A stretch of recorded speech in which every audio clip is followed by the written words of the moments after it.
मित्राणि नम संस्कृताय। कैसे हैं आप सब? उम्मीद है अच्छे होंगे, स्वस्थ होंगे। फ्रेंड्स, स्वागत है आपका संस्कृत शिक्षा में और मैं हूं बिंदु शर्मा। आज अपनी क्लास होने वाली है एक महत्वपूर्ण विषय पर। हम पढ़ने वाले हैं आज शिवराज विजयम। इसके लेखक हैं श्री अंबिका दत्त व्यास और ये एक पहला ऐतिहासिक उपन्यास है। तो फ्रेंड्स, यदि कक्षा अच्छी लगे तो प्लीज़ लाइक कीजिए, शेयर कीजिए, कमेंट कीजिए और चैनल पर नए हैं तो प्लीज़ चैनल को सब्सक्राइब कीजिए। आइए शुरू करते हैं अपनी कक्षा। शिवराज विजयम पंडित अंबिका दत्त व्यास द्वारा रचित एक ऐतिहासिक उपन्यास है। कैसा उपन्यास है ये? ऐतिहासिक उपन्यास है जो ऐतिहासिक घटना का आश्रय लेकर लिखा गया है। इस जो 3 विरामों में विभक्त है। ये पिछली बार प्रश्न भी आया था। इसमें कितने विराम हैं? 3 विराम। तो याद कैसे रखेंगे? देखिए, विराम बोला है तो विराम में कितने अक्षर हैं? 3। कितने हैं? तो विराम हो गए 3। और इसमें प्रत्येक विराम में कितने निश्वास हैं? तो 4-4 निश्वास हैं। तो निश्वास में कितने अक्षर हैं? ये हैं 4। तो 3 विराम में प्रत्येक विराम में 4-4 निश्वास हैं। तो कितने निश्वास हो गए? 12। तो इसमें 3 विराम हैं और 12 निश्वास हैं। इस उपन्यास में शिवाजी के जीवन काल की 10 वर्षों की घटनाओं का चित्रण किया गया है। इसमें एक साथ 2 कथाएं स्वतंत्र रूप से चलती हैं। एक के नायक छत्रपति शिवाजी हैं और दूसरी के हैं राम सिंह। इस उपन्यास में लेखक ने ऐतिहासिक यथार्थता और कल्पना का इस प्रकार सम्मिश्रण किया है कि दोनों को अलग अलग पहचानना कठिन है। इसमें ऐतिहासिक तथा कल्पित दोनों पात्रों का चरित्र देश काल के अनुरूप ही है। इसकी सभी घटनाएं ऐतिहासिक तथा वास्तविक हैं। आलोचक के अनुसार इस पर बंगला उपन्यासों का पूरा प्रभाव पड़ा है और इसमें रस कौन सा है? वीर रस। तो अभी कितने प्रश्न हो गए हमारे? प्रश्न नंबर 1, कैसा उपन्यास है? ऐतिहासिक उपन्यास है। प्रश्न नंबर 2, विराम कितने हैं? 3 विराम हैं। और निश्वास कितने हैं? 12। और इसमें रस कौन सा है फ्रेंड्स? रस है इसमें वीर रस। कौन सा है? वीर रस। आइए देखते हैं। भाषा में सर्वथा स्पष्टता, सरलता एवं माधुर्य का पुट है। भाषा प्रारंभ से अंत तक ओजपूर्ण है। यह रस का अपूर्व कोश है। यही कारण है कि पाठक इसको पढ़ते समय भाव विभोर हो जाता है। उपन्यास में राष्ट्रीय चेतना, देश प्रेम, आत्म उत्सर्ग की भावना कूट कूट कर भरी हुई है। देश की अवनति तथा पराधीनता पाकर लेखक दुखी है तथा लेखक के मन में रोष का भाव उमड़ पड़ा है। लेखक के हृदय में देश की स्वाधीनता के अतिरिक्त अन्य कोई विचार नहीं है। देश को पराधीनता की जंजीरों से छुड़ाने के लिए सर्वस्व अर्पण करने वाली प्रेरणा लेखक ने पग पग पर दी है। देश की स्वतंत्रता के लिए यवनों से सदैव लोहा लेने वाले वीर शिवाजी इसके नायक हैं। ये हमारा नेक्स्ट प्रश्न बन जाता है यहाँ से। इसके नायक कौन है? वीर शिवाजी। शिवाजी ने भारतवर्ष की स्वाधीनता में अपना अपूर्व योगदान दिया है। उसी का इस गद्य काव्य में विस्तृत विवेचन है। भारतीय स्वतंत्रता की पूर्व संध्या में उपनिबद्ध यह उपन्यास जन जागरण की दृष्टि से विशेष उपयोगी सिद्ध हुआ है। सनातन धर्म की रक्षा के लिए अपना सर्वस्व समर्पित करने वाले शिवाजी की विजय गाथा और उनके शौर्य आदि तत्वों को अंकन करने वाला यह उपन्यास रोचकता की दृष्टि से अद्वितीय है। इसमें दुर्गों, मराठों की नीति निपुणता, यवनों के शिविरों, मुगल दरबार आदि की झांकियों का बड़ा सजीव चित्रण किया गया है। विषय वस्तु की दृष्टि से यह उपन्यास शिवाजी और औरंगजेब की प्रसिद्ध घटना पर आधारित है। तत्कालीन ऐतिहासिक व्यक्तियों में अफजल खान, यशवंत सिंह आदि को उपन्यास का पात्र बनाया गया है और अन्य पात्रों में गौर सिंह और श्याम सिंह का भी मनोरम चित्रण किया गया है। आइए आगे देखते हैं। कवियों के बारे में, लेखकों के बारे में पूछा जाता है, इसलिए हम अंबिका दत्त व्यास जी के बारे में पढ़ लेते हैं। अंबिका दत्त व्यास कहाँ के निवासी थे? राजस्थान के निवासी थे, जिनके पूर्वज राजस्थान के ही रावत जी धूला नाम के ग्राम के निवासी थे। इनके पितामह का क्या नाम था? इनके पिता का नाम था, पितामह का, दादाजी का नाम था राजाराम शास्त्री और पिता का नाम था दुर्गादत्त। तो अंबिका दत्त व्यास जी के पिता का क्या नाम था? दुर्गादत्त। और पूर्वज कहाँ रहते थे? रावत जी का दूल्हा। दुर्गादत्त अपने समय के महान या मान्य साहित्यकार थे। पंडित जी का जन्म जयपुर के सिलावटी के मोहल्ले में चैत्र शुक्ल की अष्टमी संवत 1915 विक्रमी, यदि संवत में देखें तो 1915 विक्रमी संवत और ईस्वी देखें तो 1857 ईस्वी को हुआ था। अब ईस्वी को कैसे याद रख सकते हैं हम?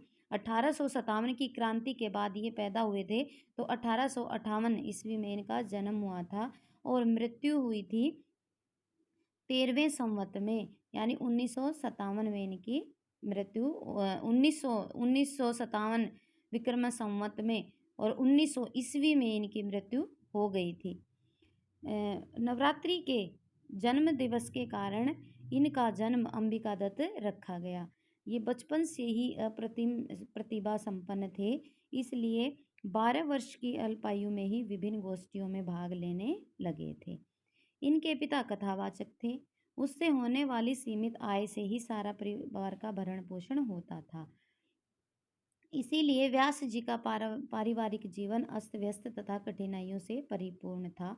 सुख सुविधा नहीं थी, लेकिन अर्थाभाव यानी धन का अभाव होते हुए भी व्यास जी की शिक्षा येन केन प्रकारेण यानी किसी भी तरह चलती रही और तत्कालिक विद्वानों से संस्कृत साहित्य, न्याय, सांख्य, योग, वैदिक तथा बंगला की शिक्षा प्राप्त की। ये संगीत के भी अच्छे ज्ञाता थे। व्यास जी बहुमुखी प्रतिभा के धनी थे, इसीलिए उन्होंने पीयूष प्रवाह पत्रिका का संपादन किया। कौन सी पत्रिका का संपादन किया? ये यहाँ से आ जाता है पीयूष प्रवाह। इतना ही नहीं, अल्पायु में ही धर्मसभा, सुनीत संचारणी सभा, बिहार संस्कृत संजीवन आदि संस्थाओं की स्थापना की। कौन कौन सी संस्थाओं की? धर्मसभा, सुनीत संचारणी सभा, बिहार संस्कृत संजीवन संस्थाओं की स्थापना की। इन्हें अपना सहयोग प्रदान किया। वे अच्छे वक्ता थे, साहित्य श्रेष्ठा, चित्रकार, संगीतकार, घुड़सवार और उन्हें शतरंज भी आती थी। काव्य रचना में इतने प्रखर थे, एक घड़ी में 100 श्लोकों की रचना कर सकते थे और इसी विलक्षण शक्ति के कारण इन्हें शतावधान कहा गया। शतावधान किसको कहा गया? अंबिका दत्त व्यास को। क्यों कहा गया? क्योंकि ये एक घड़ी में 100 श्लोकों की रचना कर लेते थे, इसीलिए शतावधान कहा गया और घटिका शतक भी इन्हें कहा जाता है। तो ये उपाधियां भी पूछी जाती हैं। आगे देखते हैं, इनका कृतित्व पढ़ लेते हैं। पंडित अंबिका दत्त व्यास ने संस्कृत तथा हिंदी भाषाओं में कुल 78 रचनाओं का प्रणयन किया। बिहारी के दोहों पर आधारित कुंडलिया छंद में बिहारी विहार नामक एक ग्रंथ की रचना के बाद ये हिंदी के मूर्धन्य कवियों के रूप में गिने जाने लगे। बिहारी विहार में ही श्री व्यास ने अपना संक्षिप्त परिचय लिखा है। तो ये पूछ लिया जाता है कि अंबिका दत्त व्यास ने अपना संक्षिप्त परिचय कहाँ लिखा है? तो बिहारी विहार में। आगे देखते हैं, संस्कृत भाषा में गद्य विधा को नई दिशा देने वाले उनका उपन्यास शिवराज विजय एक ऐतिहासिक उपन्यास है, जो संस्कृत गद्य परंपरा में उपन्यास धारा का प्रथम उपन्यास है। ये हम पहले भी कर चुके हैं। संस्कृत में पहला ऐतिहासिक उपन्यास कौन सा है? शिवराज विजयम। यह उपन्यास महाराष्ट्र के श्री वीर छत्रपति शिवाजी के जीवन पर आधारित है, जिसमें 3 विराम हैं और 12 निश्वास हैं। इसमें कवि ने ऐतिहासिक व्यक्तियों को पात्रों के रूप में चुना है और ऐतिहासिक घटनाक्रम को यथावत विनियोग किया है, जिससे ऐतिहासिक तत्वों को बल मिलता है। अब देख लेते हैं कि ये कब लिखा गया। यह उपन्यास विक्रम संवत 1950 में पूरा हुआ और व्यास जी की यह सर्वोत्तम कृति है। अन्य रचनाओं में सामवत नाटकम, ललित नाटिका, गुप्ताशुद्धि प्रदर्शन, अबोध निवारण, सांख्य सागर सुधा, पातंजल प्रतिबिंब आदि प्रमुख संस्कृत भाषा में रचित रचनाएं हैं। एक बार फिर देख लेते हैं इनकी रचनाएं। शिवराज विजय तो हम पढ़ेंगे, लेकिन नाटकों में सामवत नाटक, ललिता नाटिका, गुप्ता शुद्धि प्रदर्शन, अबोध निवारण, सांख्य सागर सुधा, पातंजल प्रतिबिंब आदि प्रमुख संस्कृत भाषा में रचित रचनाएं हैं। हिंदी भाषा में रचित रचनाएं प्रमुख रूप से, अब हिंदी की कौन कौन सी रचनाएं हैं? चतुरंग चातुरी, आश्चर्य वृतांत, बिहारी विहार, कथा कुसुम, गद्य काव्य मीमांसा, कुंडली दर्पण आदि हैं। इस प्रकार हम पाते हैं कि पंडित अंबिका दत्त व्यास जी बहुमुखी व्यक्तित्व, अप्रतिम प्रतिभा ने उन्हें अभिनव बाण किसको कहा जाता है? अंबिका दत्त व्यास को। और तुरंग बाण किसको कहा जाता है? ये कहा जाता है बाण भट्ट को। ये बाण भट्ट को तुरंग बाण क्यों कहा जाता है? क्योंकि उन्होंने कादम्बरी में जो एक घोड़ा था, इंद्रायुध घोड़ा, उसका इतना सचित्र वर्णन किया है कि उनको तुरंग बाण कहा जाने लगा बाण भट्ट को कादम्बरी के कारण। और बाण भट्ट को तुरंग बाण कहा जाता है और इनको क्या कहा जाता है? अभिनव बाण, यानी नए रूप में बाण। भारत रत्न, भारत विभूषण, घटिका शतक, शतावधान इन महाकवि आदि की विविध उपाधियों से अलंकृत कराया है। संस्कृत साहित्य संसार में आधुनिक कवियों के वे सिरमौर कहे जाते हैं। अपने समय में वे विद्वद शिरोमणि तथा महाकवि हैं। उनका संस्कृत साहित्य के लिए विशिष्ट योगदान है जो संस्कृत साहित्य में चिरस्मरणीय रहेगा। तो फ्रेंड्स, ये पढ़ा हमने श्री अंबिका दत्त व्यास जी का जीवन परिचय और उनकी रचनाएं। तो आइए अब इसके कुछ बहुविकल्पीय प्रश्न भी कर लेते हैं। शिवराज विजय के लेखक कौन हैं? शिवराज विजय के लेखक कौन हैं? बाण, भवभूति, कालिदास या अंबिका दत्त व्यास। तो अभी अभी हमने पढ़ा है शिवराज विजय के लेखक कौन हैं? अंबिका दत्त व्यास। शिवराज विजय रचना है, कथा है, उपन्यास है, नाटक है या निबंध है? तो ये उपन्यास है, लेकिन कैसा उपन्यास है? ये ऐतिहासिक उपन्यास है। शिवराज विजय में कुल विराम हैं, ये हम पहले भी पढ़ चुके हैं, 3 विराम हैं। और पंडित अंबिका दत्त व्यास को क्या उपाधि दी गई? दीप शिखा किसको कहा जाता है? कालिदास को। लेकिन अंबिका दत्त व्यास को उपाधि दी गई घटिका शतक की, क्योंकि एक घड़ी में वो 100 श्लोकों का निर्माण कर लेते थे। अंबिका दत्त व्यास का जन्म हुआ। अंबिका दत्त व्यास का जन्म कहाँ हुआ? राजस्थान में, उत्तर प्रदेश में, उत्तरांचल में या हिमालय में? तो इनका जन्म कहाँ हुआ था? इनका जन्म हुआ था राजस्थान में। अंबिका दत्त के पिता का क्या नाम था? दुर्गादास, दुर्ग सिंह, दुर्गादत्त या दुर्ग विराम? तो क्या नाम था? इनका नाम था दुर्गादत्त। अंबिका दत्त व्यास का जन्म हुआ था चैत्र शुक्ल अष्टमी 1915 विक्रम संवत, चैत्र शुक्ल प्रतिपदा संवत 1915 विक्रम संवत, चैत्र शुक्ल अष्टमी 1916 विक्रम संवत, या फिर चैत्र शुक्ल अष्टमी संवत 1914। तो इनका जन्म कब हुआ था? इनका जन्म हुआ था चैत्र शुक्ल अष्टमी 1915।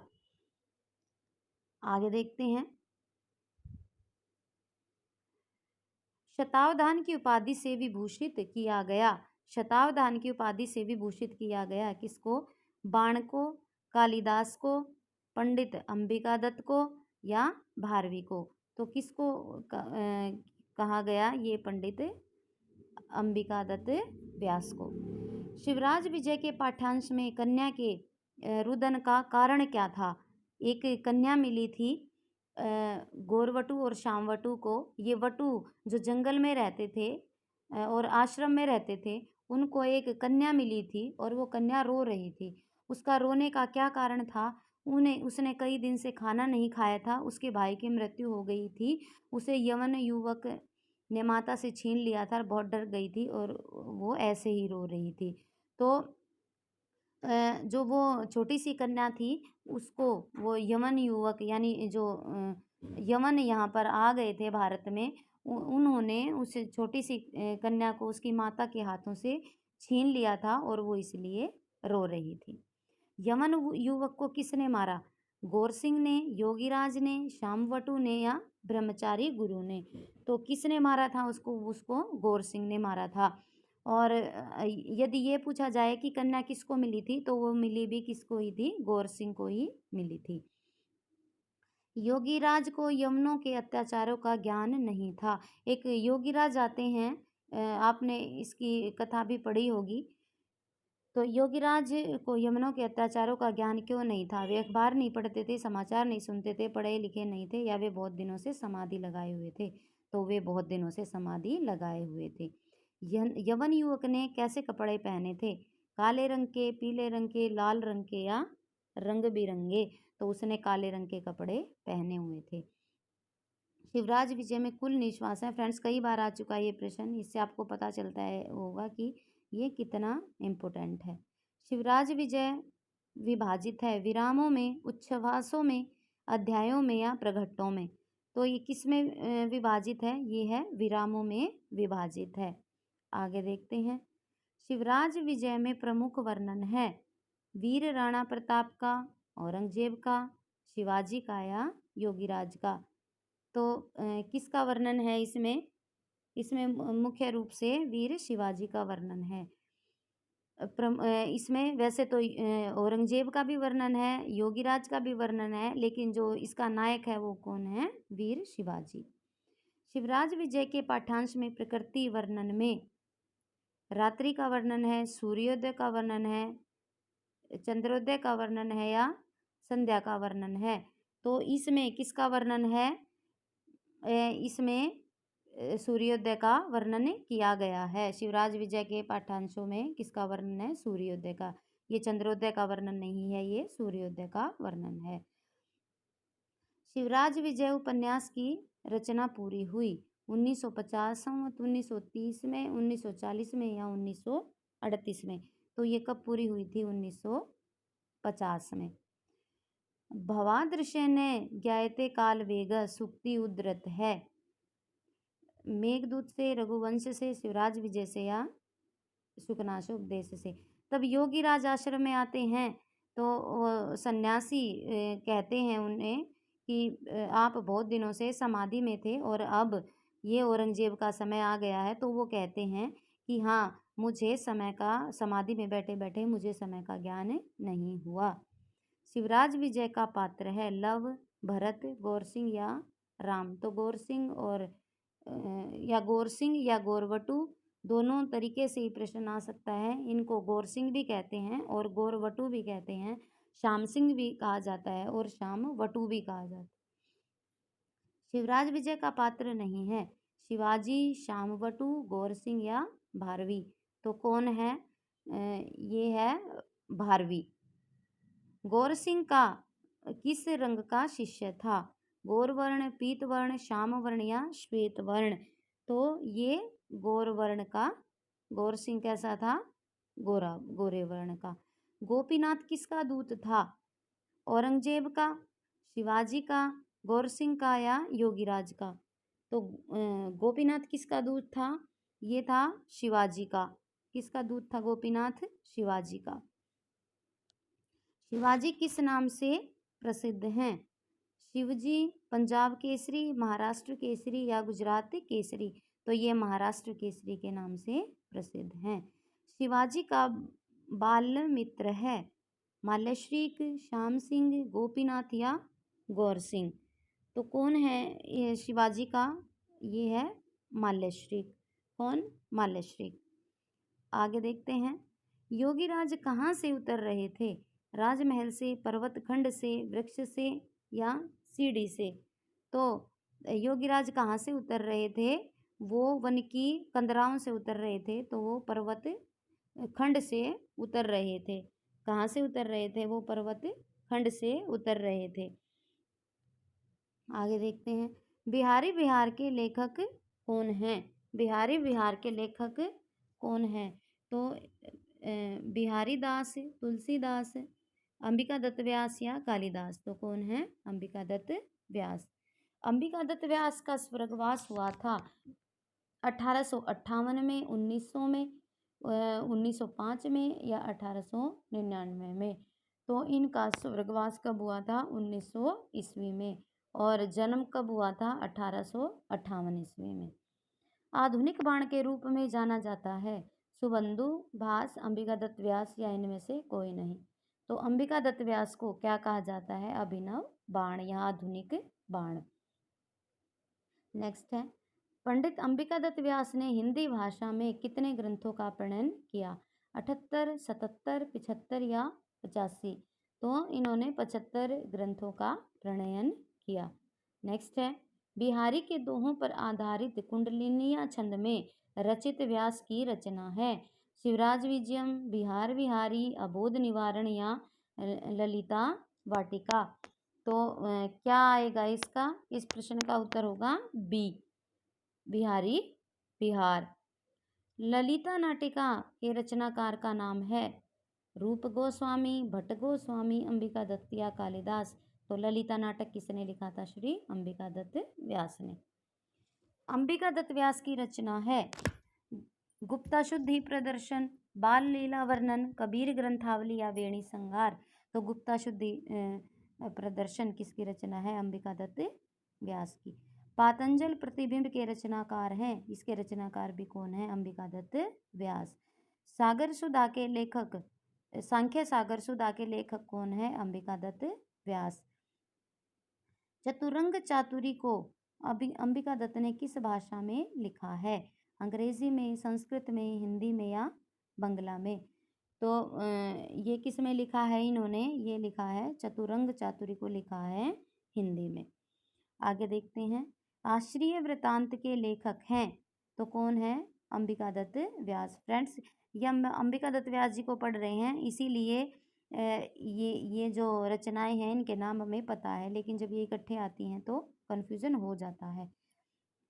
अंबिका दत्त व्यास की नाट्य कृति है सामवतम, अबोध निवारण, सांख्य सागर सुधा या कुंडली दर्पण? तो क्या है? नाटक कौन सा है इसमें? सामवतम। अभिनव बाण है अंबिका दत्त व्यास की उपाधि, अंबिका दत्त व्यास की कृति, अंबिका दत्त की नगरी या इनमें से कोई नहीं? तो अभिनव बाण क्या है? अंबिका दत्त व्यास जी की उपाधि। एक घड़ी में 100 श्लोकों की रचना करने की सामर्थ्य रखते हैं कौन? कालिदास, भारवी, बाणभट्ट या अंबिका दत्त? तो कौन रखते हैं फ्रेंड्स? अंबिका दत्त। आइए आगे देखते हैं, अंबिका दत्त का कुल जीवन काल रहा 42 वर्ष, 58 वर्ष, 32 वर्ष या 44 वर्ष? तो कितना रहा उनका? तो वो केवल 42 वर्ष ही जीवित रहे। गौर सिंह और श्याम सिंह दोनों हैं सहपाठी हैं, एक दूसरे के विरोधी हैं, गुरु शिष्य हैं या सामान्य जन हैं? तो ये दोनों कौन है? ये हैं सहपाठी हैं। श्याम सिंह को कहा गया है श्याम गुरु, श्याम वटु, श्याम बहादुर या इनमें से कोई नहीं? तो इसको क्या कहा गया है? श्याम वटु। श्याम वटु को ही श्याम सिंह कहा गया है। गौरवर्ण होने के कारण गौर सिंह को क्या कहा गया है? तो गौर सिंह को गौरवटु कहा गया है। गौर सिंह को क्या कहा गया है? गौरवटु। मुकुटमणि महाराष्ट्राणाम किसका विशेषण है? गौर सिंह का, श्याम सिंह का, शिवाजी का या इनमें से कोई नहीं? तो ये किसका है? ये है शिवाजी का। कार्य या साध्यम, देयम व पात्यम, यह किसका कथन है? कार्यम व साध्यम, यह किसकी पंक्ति है? गौर सिंह, औरंगजेब, गोपीनाथ या शिवाजी की? कि या तो कार्य सिद्ध होगा या मैं अपनी देह का विनाश कर दूंगा या मैं अपनी देह को समाप्त कर दूंगा। कार्यम व साध्यम, देहम व पात्यम। तो ये कौन कहता है? ये कहते हैं शिवाजी। आगे देखते हैं, माल्यश्री किसका बाल मित्र है? पहले भी ये प्रश्न किया है हमने। औरंगजेब, शिवाजी, गोपीनाथ या गौर सिंह? तो ये किसका है? ये है शिवाजी का। किसका? शिवाजी का। आगे देखते हैं, अद्य ही वेदाः विच्छिद्य वीथिषु विक्षिप्यन्ते, प्रस्तुत पंक्ति उद्धृत है कि अब तो वेदों को फाड़ दिया गया है, वो विक्षिप्त कर दिए गए हैं, उनका नाश कर दिया गया है। अथर्ववेद से, सामवेद से, नल चंपू से या शिवराज विजय से? और ये बात सन्यासी बता रहे हैं किसको? योगीराज को। आगे देखते हैं, हिंस्र स्वपापेन विहिंसित खल खलु समत्वेन भयाद विमोचते भागवत से उद्धृत सूक्ति से सूचना दी गई है। ग्रंथ के मंगलाचरण की, शिवराज की विजय एवं यवन शासक के विनाश की सूचना, शिवाजी के राजा होने की सूचना, या इनमें से कोई नहीं। तो ये किसकी सूचना दी गई है? शिवराज की विजय और यवन शासक के विनाश की सूचना दी गई है। आगे देखते हैं। अरुण एव प्रकाश पूर्वशा भगवतो मरीचि मालिन पंक्ति में ग्रंथ प्रारंभ हो रहा है। हर्षचरितम कादम्बरी शिवराज विजया नलचंपू। तो शिवराज विजय का सूर्योदय के वर्णन से ग्रंथ प्रारंभ हो रहा है। मणिराकाश मंडलस्य आकाश मंडल की मणि किसे कहा गया है? दिन को, सूर्यदेव को, चंद्रमा को या नक्षत्रों को? तो ये किसको कहा गया है? ये कहा गया है सूर्यदेव को। किसको कहा गया है? सूर्यदेव को। आगे देखते हैं। ब्रह्मांड रूपी ग्रह का दीपक है सूर्य, चंद्रमा, नक्षत्र या आकाश? तो ये कौन है? ब्रह्मांड रूपी ग्रह का दीपक कौन है? सूर्य। अयमेव अहोरात्रम जनयति वाक्य में करता है चंद्रमा, राजा, सूर्य या दिन? तो कौन है इसमें? सूर्य। इस वाक्य में कर्ता कौन है? सूर्य। वर्ष को 12 भागों में विभक्त करता है सूर्य, चंद्रमा, ऋतु या बादल? तो कौन करता है? ये करता है सूर्य। धन्य एवं कुल मूलम श्री रामचंद्रस्य अंश उद्धृत है रामायण से, महाभारत से, नलचंपू से या शिवराज विजयम से? तो ये कहाँ से है? शिवराज विजयम से। भासवंत प्रणम निज पर्णकुटीरात निश चक्र काम का करता है विप्रवटु, क्षत्रियवटु, शामवटु या शिवाजी? तो ये इसका कर्ता कौन है? ये है विप्रवटु। कौन है? विप्रवटु। आगे देखते हैं। चक्रवर्ती खेचर चक्रस्य में अलंकार की छटा है। कौन सा अलंकार है? चक्रवर्ती खेचर चक्रस्य में यमक है, अनुप्रास है, रूपक है या उत्प्रेक्षा है? तो कौन सा अलंकार है इसमें? अनुप्रास। वर्ण शकलई संध्याय पुटकम विधाय पुष्पा अवचयम कर्तूरमा रेभे किसके लिए प्रयुक्त है? ब्रह्मचारी बालक के लिए, मुनि के लिए, कन्या के लिए या यवन के लिए? तो ये किसके लिए कहा गया है? ये कहा गया है ब्रह्मचारी बालक के लिए। ओहो चिररात्राय सुप्तो अहम, यह किसने आश्चर्यपूर्वक खेद व्यक्त किया है कि ओहो मैं तो आज बहुत देर तक सोता ही रहा? कन्या ने, ब्रह्मचारी बालक ने, मुनि ने या यवन ने? तो ये किसने कहा है? ये कहा है ब्रह्मचारी बालक ने। और वहाँ पर ब्रह्मचारी बालक बहुत थे, तो ये कहा है गौरवटु ने। ये किसने कहा है? गौरवटु ने कहा है कि मैं बहुत देर तक आज सोता रहा।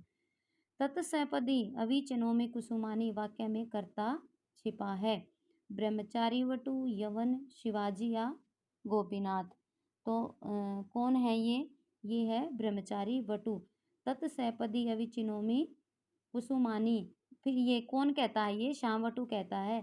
जब वो अपने गुरु के संध्या वंदन के लिए पुष्प लेने जाते हैं, तो गौर सिंह जब पुष्प लेने जाता है तो श्यामवटु उसको ये बोलता है कि मैंने पहले ही आज पुष्प तोड़ लिए हैं। वटु रसोया करत्या सुंदर वर्णेन गोर जटाभि ब्रह्मचारी वयसा षोडश वर्षीय देशीय में तृतीया विभक्तयंत पद है। तो ये किसकी आकृति के बारे में बताया गया है?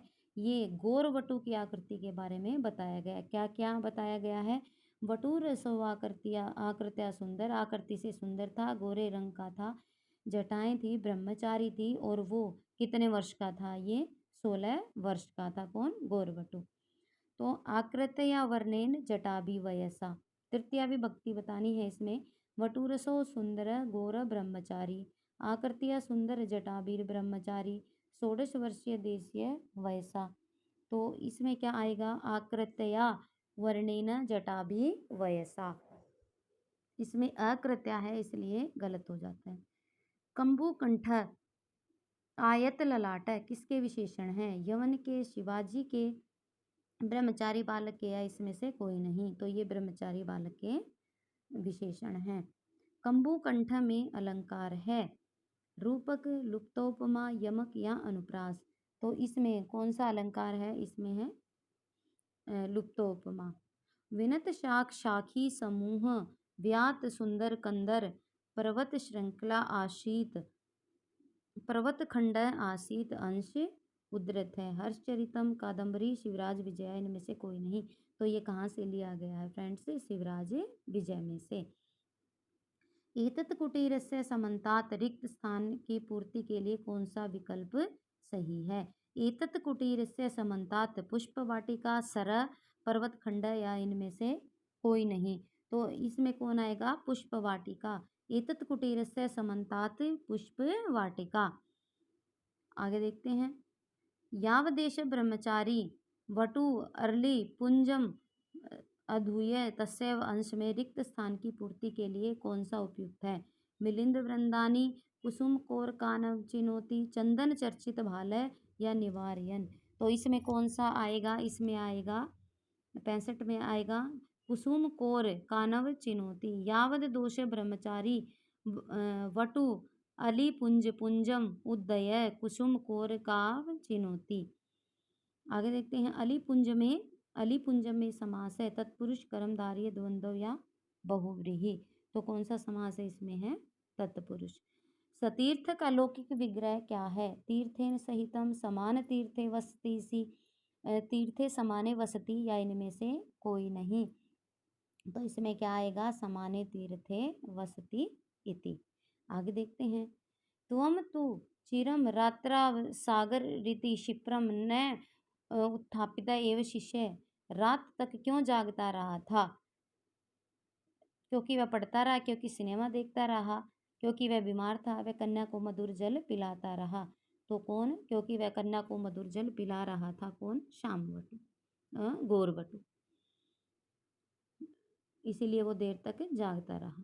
अचानक दो ब्रह्मचारी बालकों की दृष्टि कहाँ पर पड़ी? तालाब पर, पर्णकुटी पर, चमकते हुए सूर्य पर या पर्वत शिखर पर। तो कहाँ पर पड़ी? ये पड़ी पर्वत शिखर पर। अजागरी में लकार पुरुष वचन है। अजागरी, अजागरी किसको कहते हैं? रात्रि को। लट लकार प्रथम पुरुष एक वचन, लंग लकार प्रथम पुरुष एक वचन, लंग लकार मध्यम पुरुष द्विवचन या फिर लंग लकार मध्यम पुरुष एक वचन। तो ये लंग लकार का मध्यम पुरुष है एक वचन। निस्वश्य का शुद्ध प्रकृति प्रत्यय है। निर्धन स्वश धन ल्यप, बी निर्धन स्वश धनत्वा, सी निधन स्वश धन ल्यप या डी निर्धन स्वश धन ल्यप। तो ये क्या है? ये आएगा निर्धन स्वश धन ल्यप। आगे। कलित मानव देहाम का लौकिक विग्रह है। कलित मानव देह यया साताम, यया कलित मानव देह सा चचा सताम कलित मानव देह कलित यया सा। तो इसका लौकिक विग्रह क्या होगा? इसका लौकिक विग्रह होगा कलित मानव देह यया सा ताम। क्या होगा? कलित मानव देह यया सा ताम। तस्मीन पर्वते, प्रश्न नंबर 73। आसीद एको महान, उस पर्वत पर था एक महान वानर, मुनि, कंदर या सर। तो वहाँ पर क्या था? तस्मीन पर्वते आसीद, उस पर्वत में एक क्या था? महान कंदराएं थी। वहाँ पर क्या थी? बहुत बड़ी बड़ी गुफाएं थी। आगे देखते हैं। अचानक दो ब्रह्मचारी, ये हो गया है हमारा। आगे देखते हैं। तस्मीन पर्वते आसीद एको महान, ये एक कंदर थी।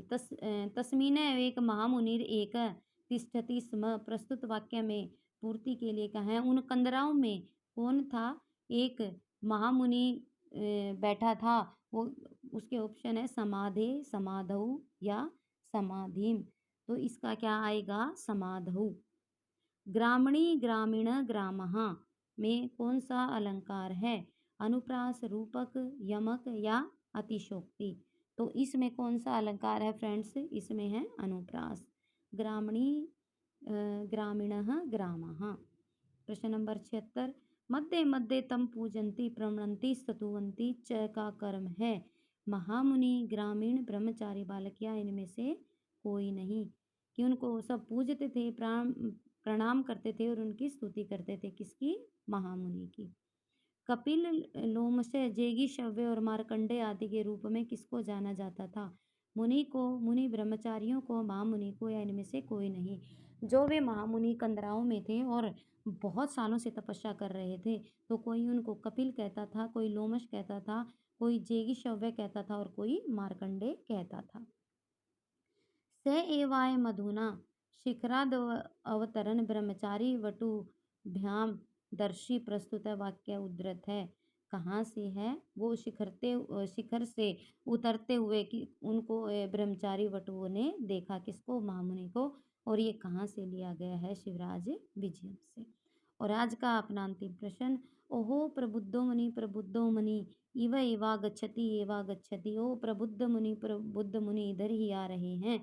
ये अंश कहाँ से उद्धृत है? कादम्बरी से, नल चंपू से, दश कुमार चरितम से या शिवराज विजय से। तो ये दोनों वटु जब देखते हैं कि महामुनि उतर कर आ रहे हैं तो वे प्रसन्न होते हुए सबको बताते हैं। तो फ्रेंड्स, ये थी हमारी आज की कक्षा। और जैसा कि हम करते हैं, कल हमने त्रि का शब्द रूप किया था और आज हम करेंगे चार का, यानी चतुर। प्रथमा देख लेते हैं। पहले पुल्लिंग पढ़ते हैं। चत्वारः, द्वितीया चतुरः, तृतीया चतुर्भिः, चतुर्थी चतुर्भ्यः, पंचमी चतुर्भ्यः, षष्ठी चतुर्णाम और सप्तमी चतुर्षु। फिर देख लेते हैं। चत्वारः, चतुरः, चतुरः, चतुर्भिः, चतुर्भ्यः, चतुर्भ्यः। एक प्रथमा, द्वितीय, तृतीया, चतुर्थी और पंचमी, इनमें सभी में विसर्ग आएंगे, लेकिन षष्ठी और सप्तमी में विसर्ग नहीं आएगा। तो चत्वारः, चतुरः, चतुर्भिः, चतुर्भ्यः, चतुर्भ्यः, चतुर्णाम और चतुर्षु। स्त्रीलिंग देख लेते हैं, महत्वपूर्ण है। चतस्र, चतस्र, चतस्रभिः, चतस्रभ्यः, चतस्रभ्यः, चतस्रणाम चतर्षुः। चतस्र, चतस्र, चतस्रभिः, चतस्रभ्यः, चतस्रभ्यः, चतस्रणाम और चतर्षु। आगे नपुंसकलिंग देखते हैं अब। चत्वारिः, चत्वारिः। फिर आगे ये पुल्लिंग की तरह ही चलेंगे।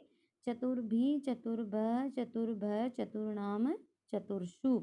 तो इनमें पुल्लिंग और नपुंसक लिंग का केवल प्रथमा और द्वितीय अलग होता है। इसमें है चत्वार और चतुर, और इसमें है चत्वारी और चत्वारी। तो जैसे कल हमने त्रि का पढ़ा था, तो उसमें क्या था? त्रीणी त्रीणी। तो स्त्रीलिंग देखते हैं। चतस्र, चतस्र, चतस्रभिः, चतस्रभ्यः, चतस्रभ्यः, चतस्रणाम चतर्षुः। अब देखते हैं पुल्लिंग का, एक बार फिर रिवाइज कर लेते हैं। चत्वारः, चतुर्भ्यः, चतुर्भिः, चतुर्भ्यः, चतुर्भ्यः, चतुर्णाम चतुर्षु। फ्रेंड्स, गायन से जल्दी याद हो जाते हैं ये। चत्वारः चतुर, चतुर्भिः चतुर्भ्यः, चतुर्भ्यः चतुर्णाम चतुर्षु। स्त्रीलिंग में है चतस्र, चतस्र, चतस्रभिः, चतस्रभ्यः, चतस्रभ्यः, चतुर्णाम चतुर्षु। नपुंसकलिंग चत्वारि, चत्वारि, चतुर्भिः, चतुर्भ्यः, चतुर्भ्यः, चतुर्णाम चतुर्षु। एक बार फिर रिवाइज करते हैं।